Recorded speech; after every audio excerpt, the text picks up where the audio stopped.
Praise be to Jesus. Hello, my dear children. How are you all? Hope you are all doing good. Today we will start lesson 8, Church, the prophetic people. Let's start the class with a small prayer. Let's all rise, join our hands, and close our eyes. Lord Almighty God, we praise you, we thank you, we glorify you. Lord Jesus, be with us today as we learn this new lesson, Church, the prophetic people. Help us to understand the prophetic mission that you have entrusted to us all. Holy Spirit, lead us in our lives, guide us to be good prophets. Mother Mary, pray for us to your Son Jesus Christ. We make this prayer through Christ our Lord. Amen. Let's begin the class by reading a Bible passage from the book of Jeremiah, chapter 1, verses 4 to 10. Jeremiah's call and commission. Now the word of the Lord came to me, saying, Before I formed you in the womb, I knew you, and before you were born, I consecrated you. I appointed you a prophet to the nations. Then I said, Ah, Lord God, truly I do not know how to speak, for I am only a boy. But the Lord said to me, Do not say, I am only a boy, for you shall go to all to whom I send you, and you shall speak whatever I command you. Do not be afraid of them, for I am with you to deliver you, says the Lord. Then the Lord put out his hand and touched my mouth, and the Lord said to me, Now I have put my words in your mouth. See, today I appoint you over nations and over kingdoms, to pluck up and to pull down, to destroy and to overthrow, to build and to plant. Praise be to Lord Jesus Christ. So what we read is God's call to Jeremiah, the great prophet in the history of Israel. So over the period of Israel's journey towards the promised Canaan land, God has always led them and guided them throughout their pilgrimage. And time after time, He has chosen a number of prophets so that they can be led according to His will. We come across so many great prophets in the Old Testament. One among them is Jeremiah. We have also heard about Amos, Isaiah, Hosea, and so many other prophets. Now, why did God send prophets, or why did God choose prophets among His people? It is to guide His people on the right path, to communicate to His people through the prophets. Now, one thing that we notice here is that from the beginning of our lessons, starting from lesson 1, one common thing that we see is it is God who selects His people, and it is God who has chosen leaders like Abraham, Moses, and prophets like Jeremiah to guide His people. So that is one point that tells us that God takes care of His people and He is really concerned about us.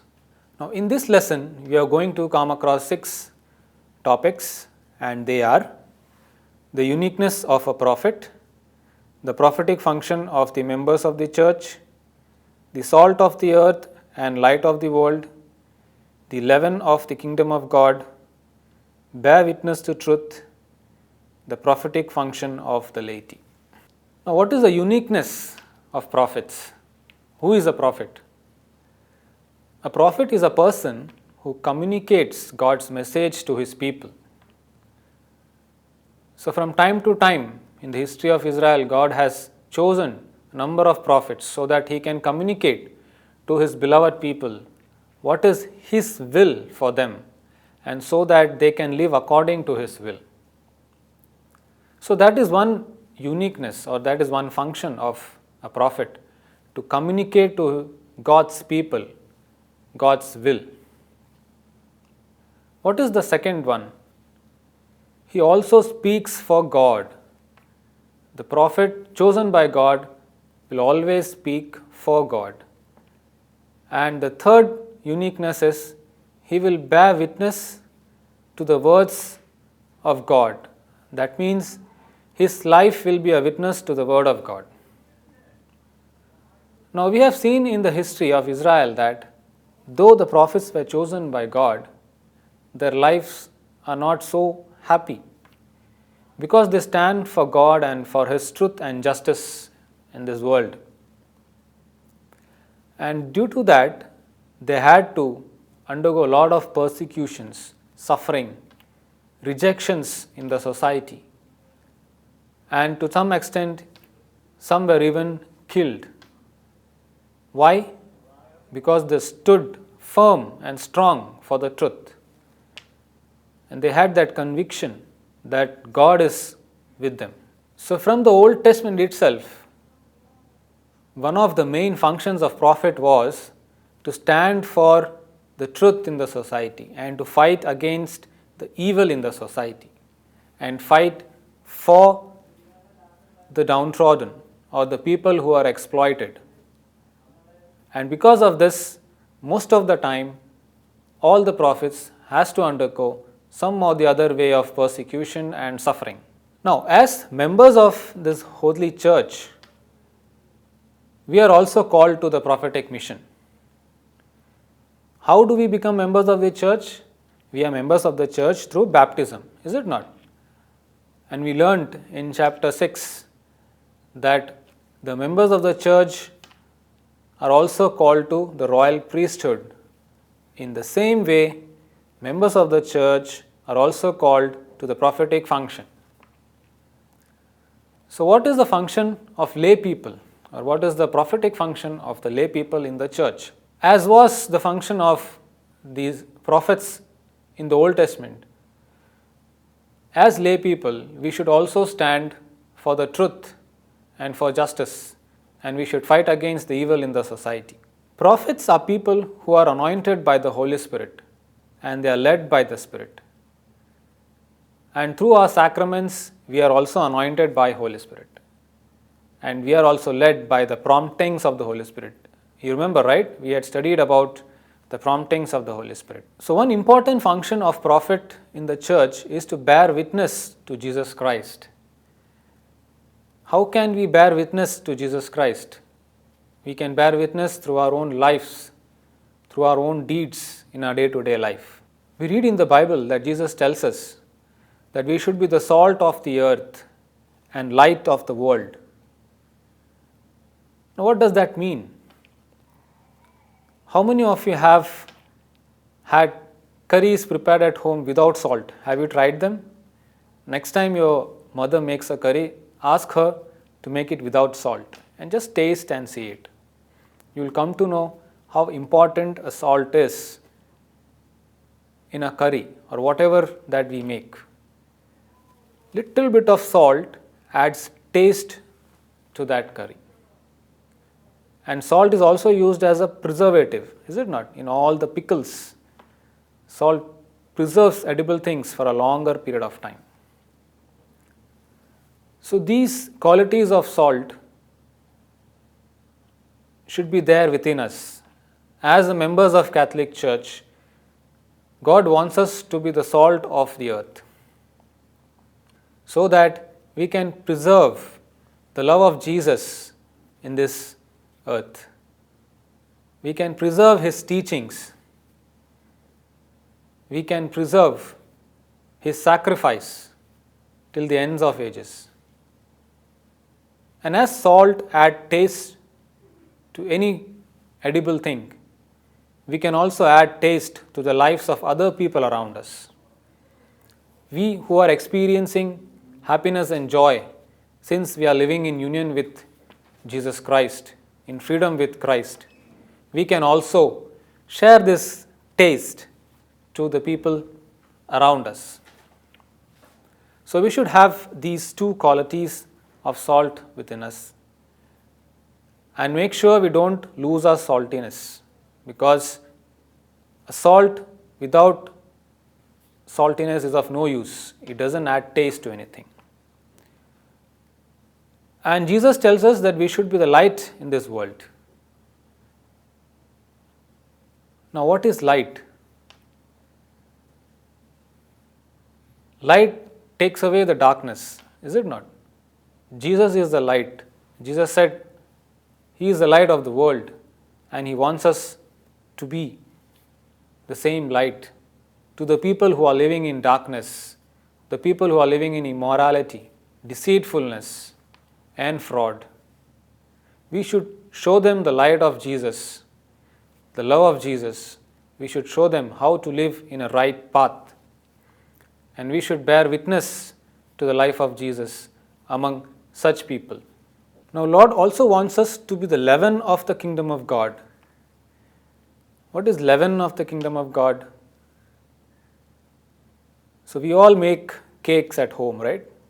Or maybe dosas or breads, bun, etc. What is the very important ingredient of these things? Yeast, right? We put a little bit of yeast, and what that will do to that dough? It will just raise the dough, right? So we should be like that yeast, a pinch of yeast in this earth, so that we can transform people around us to good, bring them to the light, transform their lives in a better way, and make them members of the kingdom of God, of which we are already a member. So let's remember these few points in this part of lesson 8. First is, we are all called to the prophetic function, and as prophets we should stand for the truth and justice. At the same time, we should fight against injustice and evil in the society. And let us be like the salt, spreading taste in everyone's life, and let us spread the light of Jesus in everybody's life, and let us also try to transform the lives of people around us, just like the yeast transforms the flour. And for this, we have the Holy Spirit with us. We receive the power of Holy Spirit from Jesus, and it will strengthen us to perform all these prophetic functions. Let's close this class with a small prayer. Join your hands and close your eyes. Almighty Father, we praise you, we thank you, we glorify you. Father, help us to be the salt in this earth and the light of the world, just like your Son, Jesus Christ. Help us to transform the lives of our near and dear ones. Help us to fight against the evil in the society and stand for truth and justice and bear witness to Jesus Christ. Mother Mary, pray for us. Holy Spirit, strengthen us to bear witness to Jesus Christ in this earth. We make this prayer through Christ our Lord. Amen.